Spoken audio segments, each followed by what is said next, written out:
మొదట నీ స్థితి అట్టడుగున ఉండేది. ఇప్పుడు దేవుడు నీ జీవితాన్ని హెచ్చించి సమతుల్యం చేశారు. దేవుడు నీ జీవితంలో చేసిన కార్యాలకు కృతజ్ఞత కలిగి ఉండు. ఆయన నీకు కలుగు చేసిన బలమును బట్టి, ఆరోగ్యమును బట్టి ఆయన్ని కీర్తించు.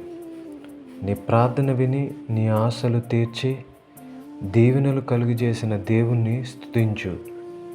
ఆయన నీకు దయచేసిన రక్షణకై, నీపై చూపుతున్న ప్రేమకై ఆయన్ని ఘనపరచు.